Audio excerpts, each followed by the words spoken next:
എഴുതി കഴിഞ്ഞിട്ടുണ്ട്. And so ഇപ്പോൾ നമ്മൾ കുറച്ച് മാത്സ് പഠിച്ചുകൊണ്ടിരിക്കുകയാണ്. ഓക്കെ.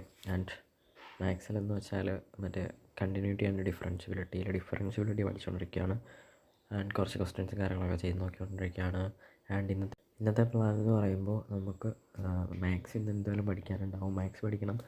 ദെൻ ബോട്ടണി അങ്ങനെ പഠിക്കാറില്ല, കെമിസ്ട്രി പഠിക്കാറില്ല, അങ്ങനെ എല്ലാം ഉണ്ടെങ്കിലും നമുക്ക് എന്തായാലും മറ്റന്നാളെ അവധിയാണ്. സോ ഇന്ന് മാക്സിമം നന്നായിട്ട് വന്നിട്ട് യൂട്ടിലൈസ് ചെയ്യണം.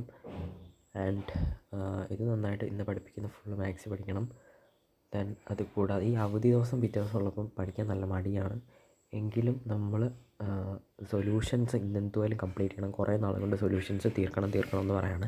സൊല്യൂഷൻ ഇതുവരെ തീർന്നിട്ടില്ല. സൊല്യൂഷൻസ് ഇന്ന് തീർക്കണം. ദെൻ ഫിസിക്സിൻ്റെ 3ാം ചാപ്റ്ററായ കറണ്ട് ഇലക്ട്രിസിറ്റി അതൊരു പകുതിയിലും ആക്കണം. Then zoology first chapter revise ചെയ്യണം. അതൊക്കെയാണ് ഇന്നത്തെ പ്ലാൻ. നടക്കില്ലെന്ന് അറിയത്തില്ല. Let's try.